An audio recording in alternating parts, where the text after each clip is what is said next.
Mình sử dụng sợi cotton size là tầm 1 mm, kim 2.2 mm.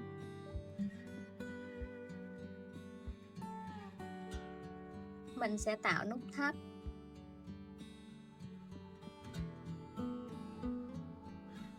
lên 121 bính.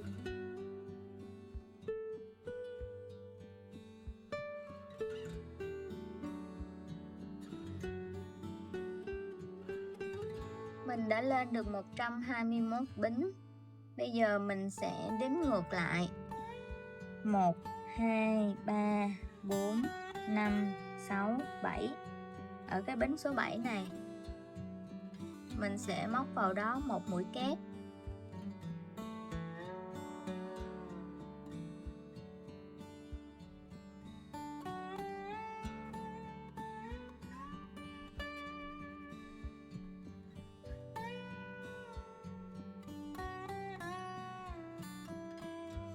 Bây giờ mình sẽ tiếp tục móc 2 bính,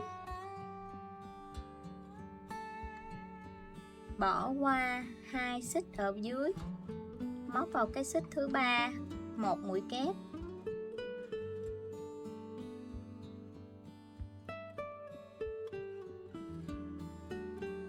lên 2 bính, bỏ qua 2 xích ở dưới, móc vào cái xích thứ 3 một mũi kép,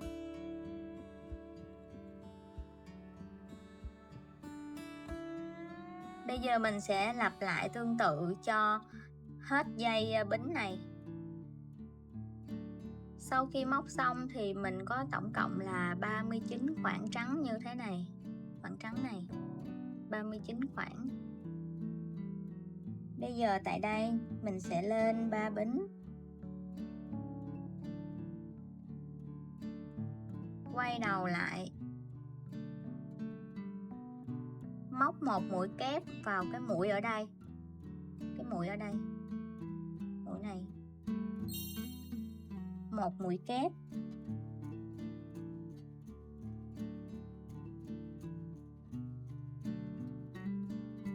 bây giờ mình sẽ đánh dấu lại vị trí này.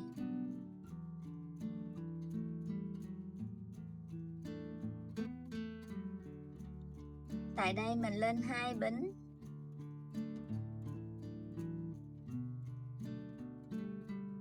móc một mũi kép vào cái mũi kế tiếp ở đây,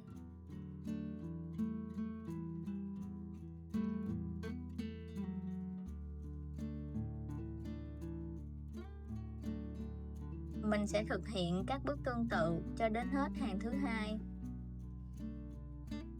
Sau khi mình móc đến vị trí này thì tại đây, tại vị trí này mình không lên bính, mình sẽ thực hiện một mũi kép, mình sẽ đếm 1 xích, 2 xích,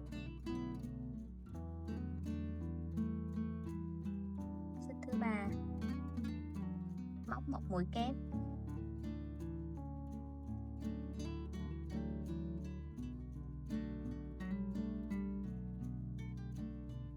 tại đây mình sẽ lên 3 bính,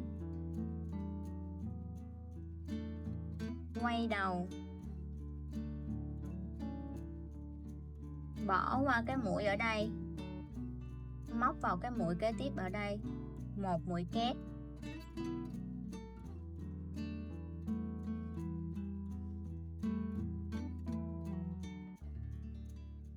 mình sẽ đánh dấu lại cái mũi này.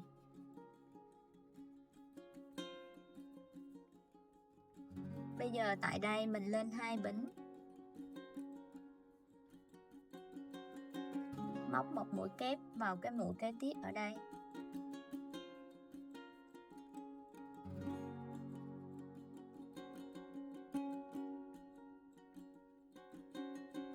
mình tiếp tục lên 2 bính, móc một mũi kép vào mũi kế tiếp,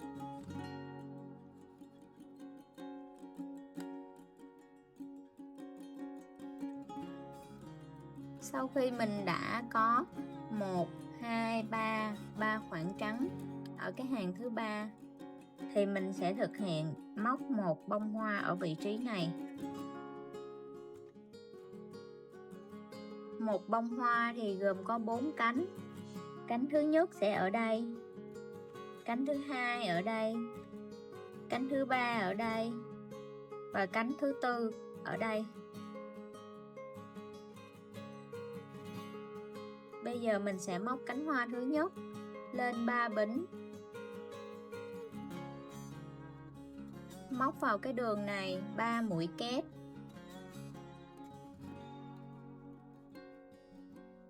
một, 2, 3, lên 3 bính, trượt vào cái đường lúc nãy để kết thúc cánh thứ nhất. Mình đã hoàn thành được cánh đầu tiên. Tại đây mình lên 3 bính để bắt đầu cánh thứ hai. Cánh thứ hai thì sẽ ở cái vị trí đường ở dưới đây, cái đường này, móc 3 mũi kép, 1, 2, 3, lên 3 bính, trượt vào cái đường lúc nãy, kết thúc cánh thứ hai. Tiếp tục lên 3 bính để bắt đầu cánh thứ ba. Bây giờ cánh thứ ba sẽ ở cái đường đây, cánh thứ ba mình sẽ móc ở đây 3 mũi kép, 1, 2, 3, 3 bính, trượt xuống đường đó, kết thúc cánh thứ ba. Tại đây lên 3 bính, bắt đầu cánh thứ tư. Cánh thứ tư sẽ ở cái đường này, cái đường này là của hàng 3, mình sẽ móc 3 mũi kép vào đây, 1, 2, 3, lên 3 bính, thực hiện mũi trượt, kết thúc cánh thứ tư. Mình đã móc được 4 cánh của bông hoa đầu tiên.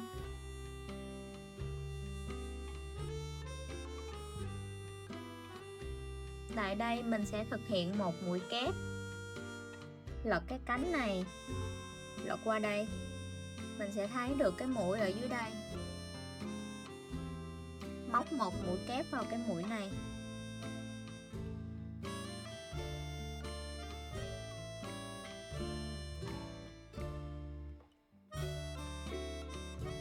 rồi tại đây mình lên 2 bính, móc một mũi kép vào mũi kế tiếp ở đây,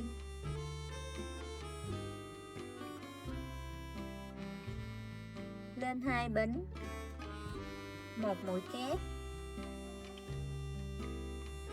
2 bính, một mũi kép,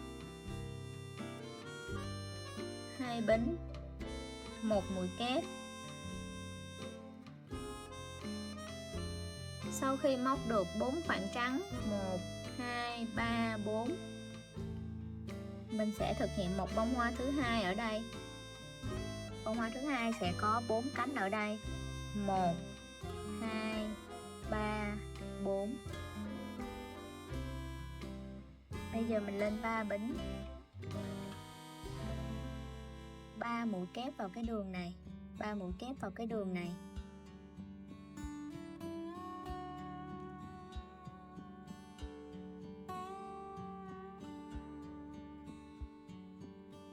Lên 3 bính,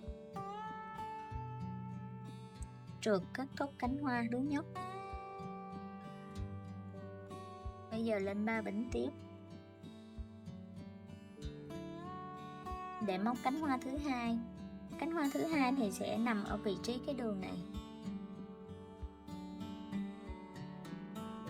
3 mũi kép vào đây,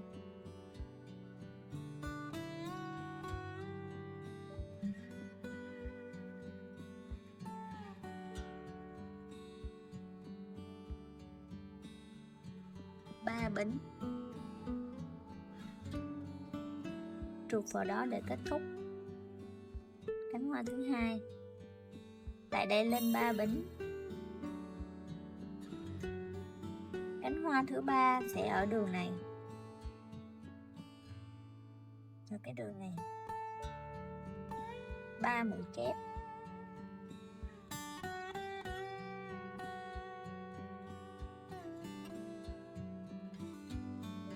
ba bính, trượt kết thúc, lên 3 bính.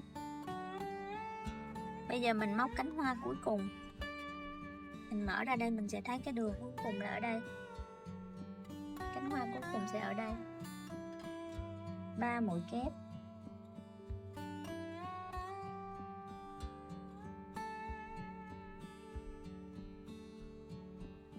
ba bính, trượt vào kết thúc.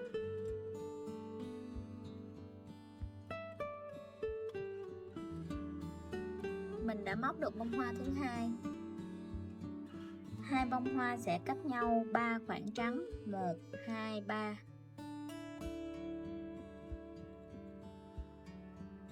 Bây giờ tại đây mình móc một mũi kép, lật cánh hoa lại, móc vào cái lỗ này một mũi kép,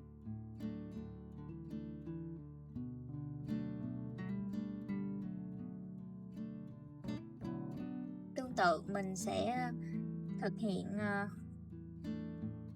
móc 4 khoảng trắng, 1, 2, 3, 4, đến đây sẽ có một bông hoa. Mình lặp lại các bước tương tự cho đến cuối hàng. Ở đây mình đã móc được 8 bông hoa. Bây giờ mình sẽ móc bông hoa cuối cùng là bông thứ 9. Bông thứ 9 thì sẽ ở vị trí này.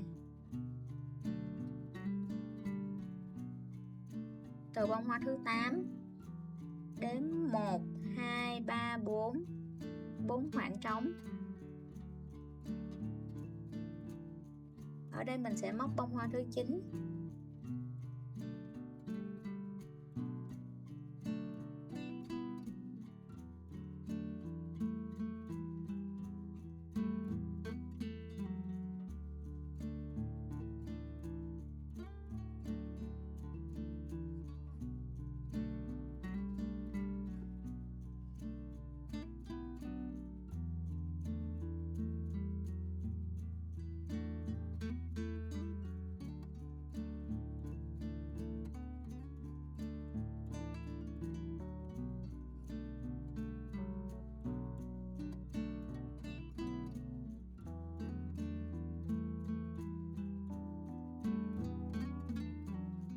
Tại đây mình cũng sẽ móc một mũi kép vào cái mũi phía sau bông hoa.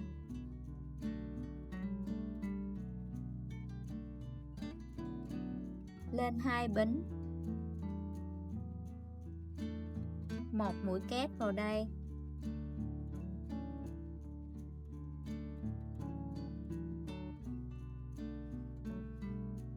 Tại vị trí này mình sẽ không lên bính nữa, mình sẽ thực hiện một mũi kép tiếp tục vào cái vị trí đánh dấu, để cái khoảng này nó sẽ là cái khoảng giảm mũi.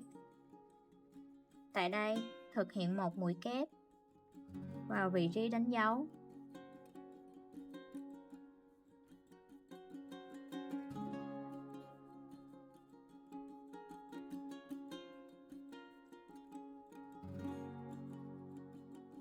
Từ đây mình sẽ lên 3 bính để bắt đầu hàng mới, hàng thứ tư.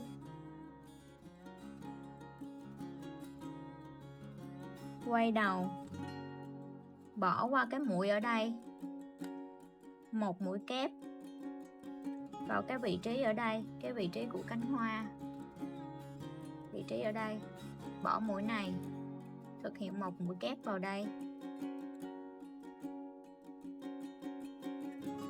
Ở đây nó có một cái mũi nữa, bóc một mũi kép vào đây.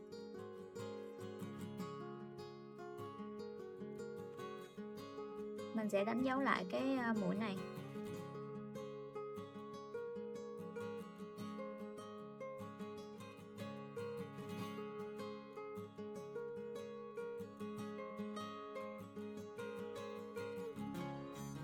tiếp tục móc tương tự những bước lúc nãy, lên 2 bính, một mũi kép và mũi kế tiếp là nó sẽ nằm ở đây.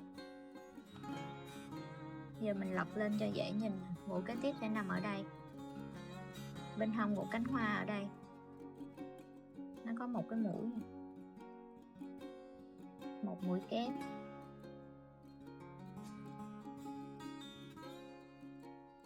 lên 2 bính, một mũi kép,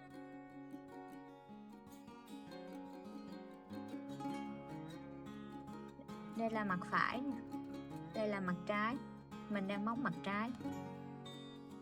Bây giờ sẽ thực hiện tương tự các bước nãy giờ cho đến hết, cho đến đây. Khi mình móc đến vị trí này, vị trí bên hông của cánh hoa cuối cùng, cái mũi kế tiếp mình đã đánh dấu.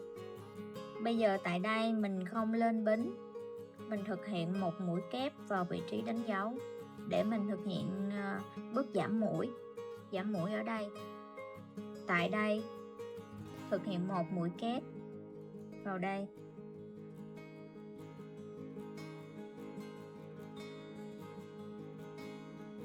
rồi bây giờ mình lên 3 bính, quay lại, bỏ qua cái mũi ở đây, thực hiện một mũi kép vào mũi kế tiếp đó ở đây, một mũi kép,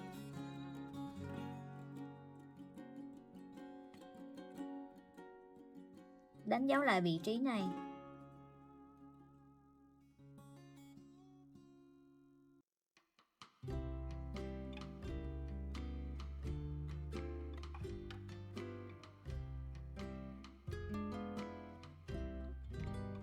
Bây giờ mình sẽ móc tương tự, lên 2 bính, một mũi kép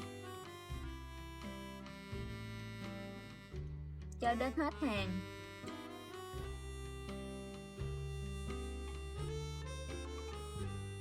Khi móc đến cuối hàng thứ 5,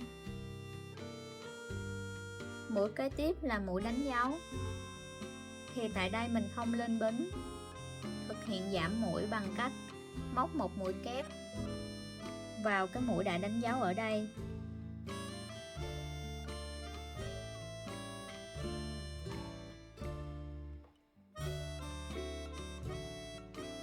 tại đây mình lên 3 bính, quay lại, tiếp tục móc ở mặt sau, bỏ qua cái mũi ở đây, móc một mũi kép vào đây, mũi kế tiếp ở đây,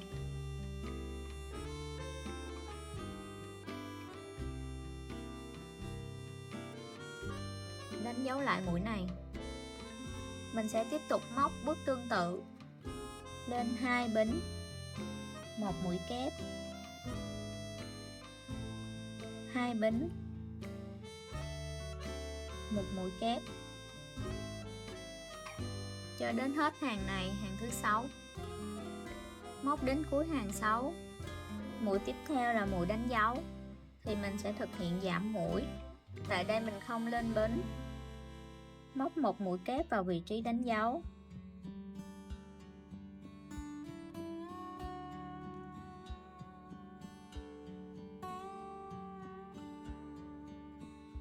tại đây lên 3 bính, quay qua mặt phải, móc một mũi kép vào mũi ở đây, bỏ mũi này, móc vào đây,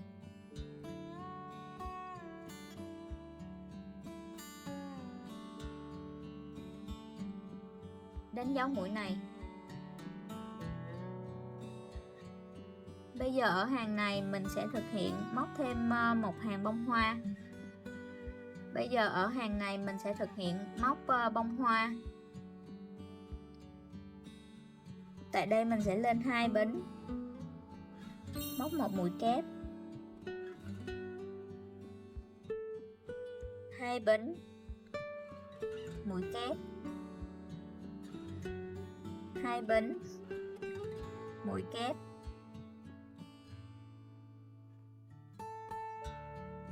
2 bính, mũi kép.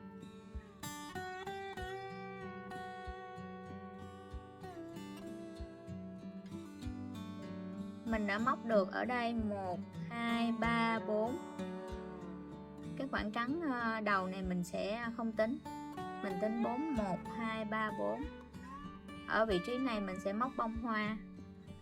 Cái bông hoa ở hàng này nó sẽ so le với cái hàng trước. Hai bông hoa ở hàng trước cách nhau 3 khoảng trống ở đây.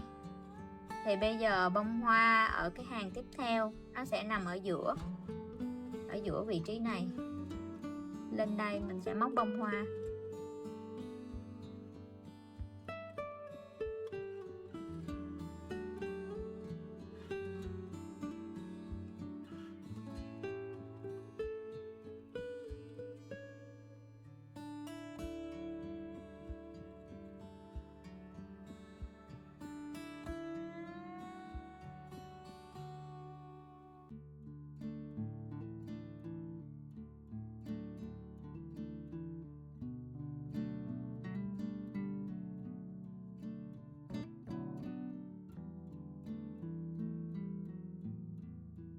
Bây giờ mình sẽ móc một mũi kép vào phía sau cánh hoa.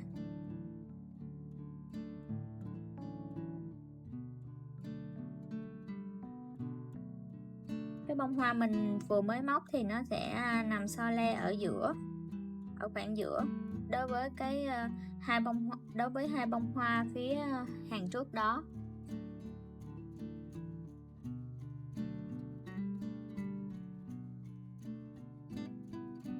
Bây giờ tại đây mình sẽ móc 2 bính, một mũi kép,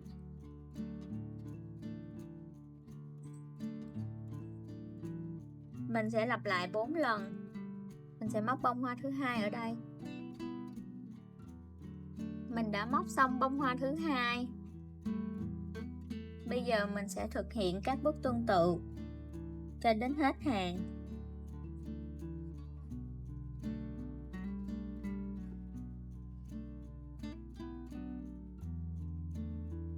Mình sẽ có một bông hoa ở đây, ở đây, ở đây, ở đây. Mình sẽ gặp lại các bạn ở đây. Mình đã móc xong 6 bông hoa ở hàng thứ 7. Ở vị trí này mình cũng thực hiện giảm mũi.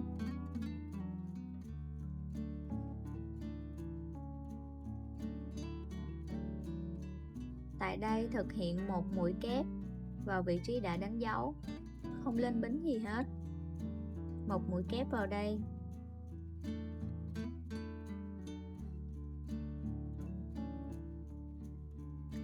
Lên 3 bính. Xoay qua mặt trái. Móc một mũi kép vào mũi ở đây. Bỏ mũi này, móc vào đây. Một mũi kép. Đánh dấu lại mũi này.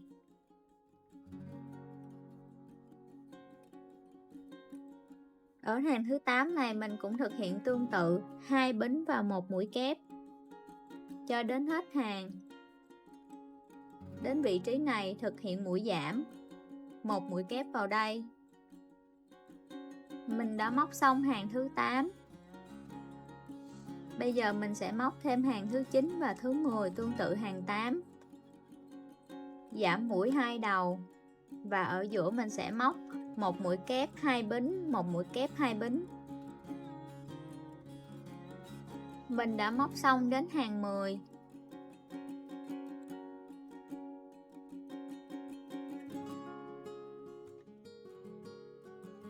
Tại đây mình sẽ lên 3 bính. Quay qua mặt phải. Móc một mũi kép vào cái mũi kế tiếp đó, bỏ mũi này.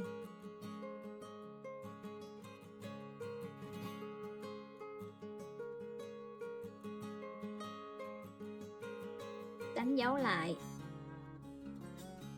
Tại đây mình sẽ bắt đầu móc một hàng bông hoa nữa. Hàng bông hoa thứ 3 mình sẽ móc thẳng hàng với hàng thứ nhất. Ở đây mình sẽ cho thẳng hàng lên đây, vị trí bông hoa sẽ ở đây.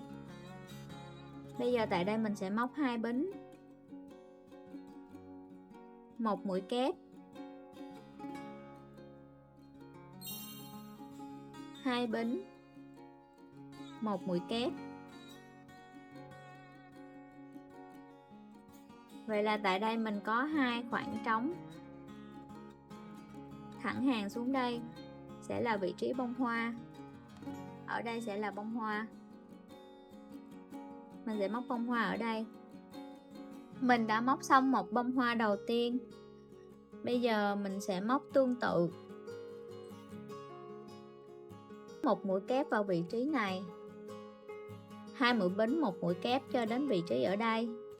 Sẽ có một bông hoa ở đây, ở đây và ở đây. Mình đã móc xong hàng 11. Hàng 11 có 5 bông hoa. Bây giờ mình sẽ móc thêm 3 hàng nữa với dạng lưới. 2 bính, 1 mũi kép và giảm 2 đầu. Mình đã móc xong đến hàng thứ 14. Bây giờ mình sẽ móc hàng thứ 15. Tại đây mình lên 3 bính, quay qua mặt phải. Ở hàng thứ 15 thì bông hoa sẽ đối xứng với bông hoa ở hàng thứ 2. Tại vị trí này là mình giảm mũi thì mình sẽ không móc hoa. Nên tại đây mình sẽ móc một mũi kép vào đây.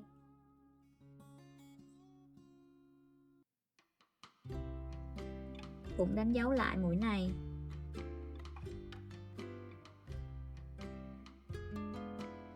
Lên 2 bính,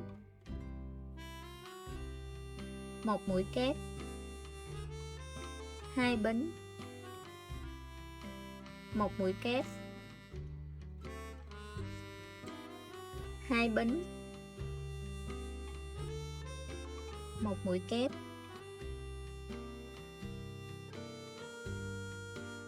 2 bính, 1 mũi kép. Bây giờ mình đến đây, mình sẽ móc thẳng hàng với cái bông hoa này.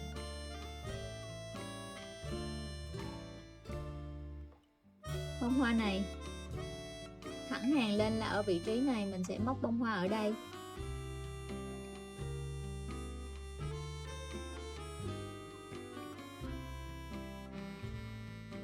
Mình đã móc xong bông hoa đầu tiên của hàng thứ 15.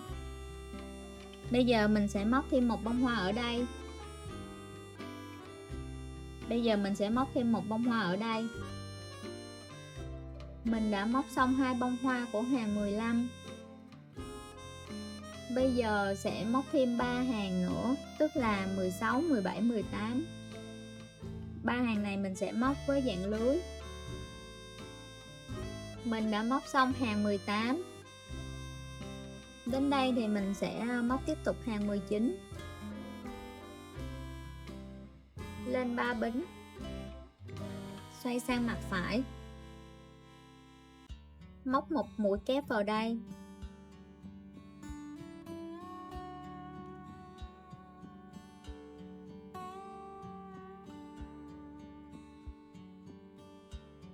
Đánh dấu lại mũi này. Lên 2 bính, móc một mũi kép. Lên 2 bính, móc một mũi kép. Tại vị trí này mình sẽ móc một bông hoa cho hàng cuối cùng, hàng 19. Bông hoa này sẽ thẳng hàng với bông hoa ở dưới đây. Thẳng hàng lên đây sẽ có một bông hoa ở đây. Mình đã móc xong bông hoa cuối cùng ở hàng 19. Tại đây mình sẽ tiếp tục móc dạng lưới cho đến hết hàng. Một mũi kép, 2 bính, 1 mũi kép. Ở vị trí này mình sẽ thực hiện một mũi kép vào đây.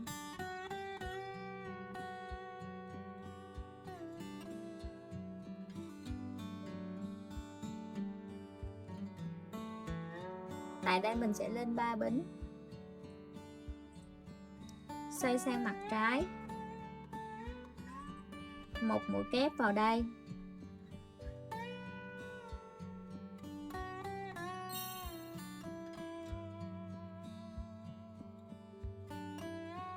lên 2 bính,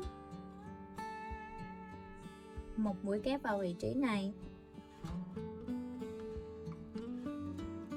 một mũi kép vào vị trí này,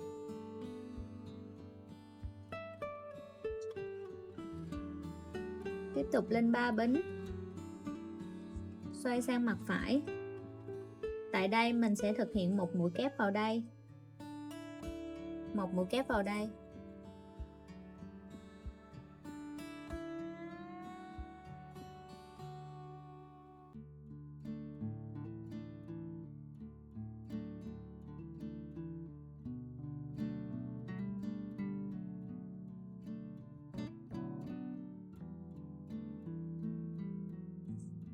móc đến đây mình đã móc đến đây thì mình đã hoàn thành được 90% cái form của chiếc khăn.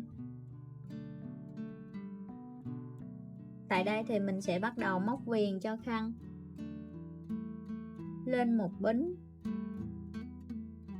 móc vào vị trí này, một mũi đơn, đánh dấu mũi này lại. Bây giờ mình sẽ móc vào đây 2 mũi đơn,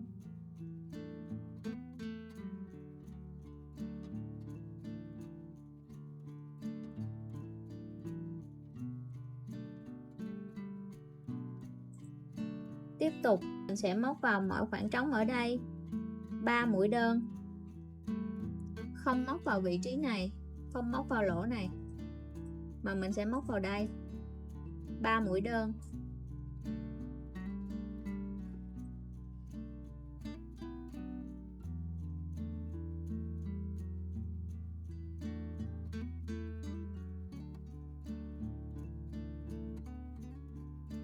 tiếp tục móc vào đây 3 mũi đơn,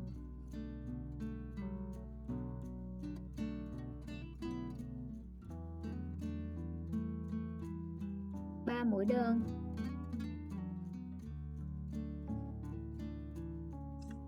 các bạn móc tương tự, mỗi vị trí khoảng trống này sẽ là 3 mũi đơn. Khi móc đến vị trí góc, mình sẽ móc 3 mũi đơn,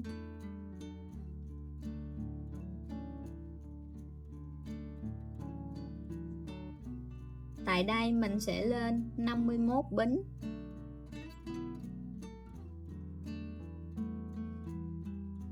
mình đã lên được 51 bính. Bây giờ mình sẽ thực hiện mũi trượt cho sợi dây này.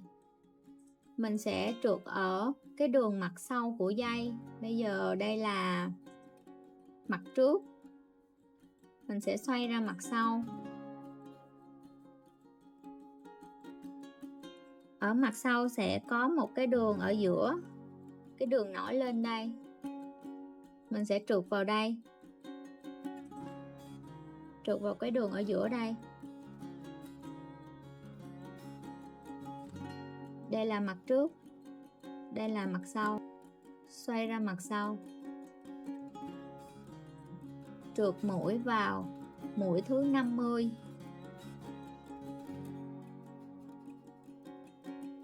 trượt mũi.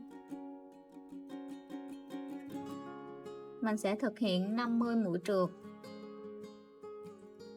trượt vào đây.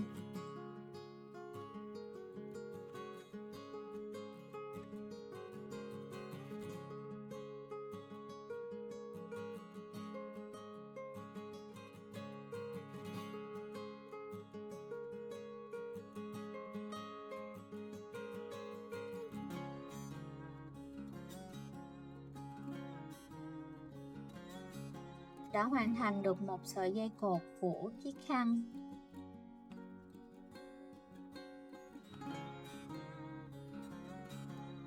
Tại đây mình sẽ móc vào khoảng trống lúc nãy 3 mũi đơn.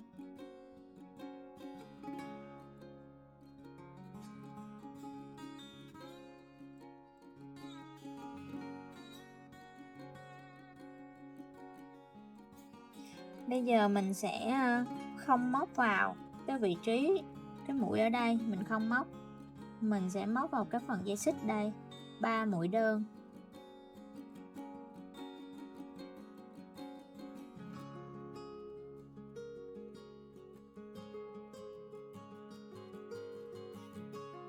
Tiếp tục mình cũng bỏ qua cái vị trí mũi này, móc vào phần dây xích này 3 mũi đơn.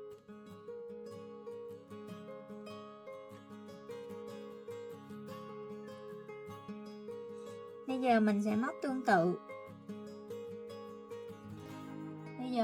tương tự. Cho đến phần góc ở đây. Mỗi khoảng trống này sẽ có 3 mũi đơn. Móc đến vị trí góc ở đây,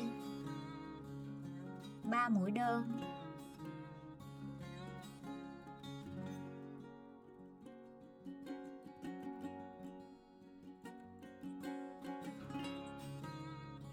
Tại đây mình sẽ lên 51 bính và thực hiện 50 mũi trượt để tạo thành dây quai thứ hai cho khăn.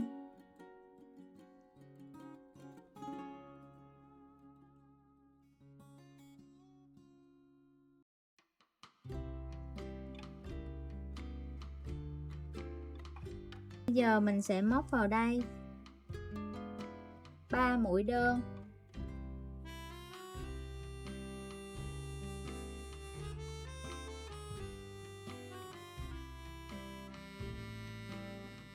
Tương tự như lúc nãy, ở mỗi khoảng trống này mình sẽ móc 3 mũi đơn.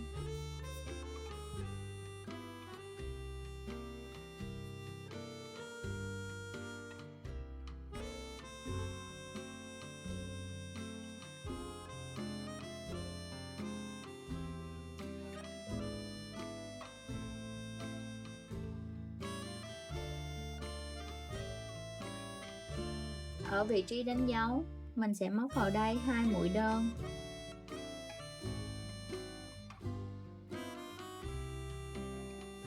Thực hiện trượt mũi vào vị trí đánh dấu.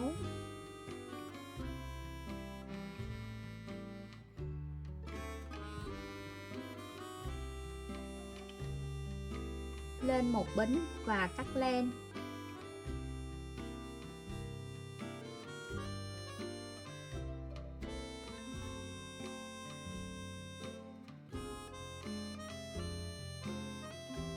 Mình đã hoàn thành xong chiếc khăn.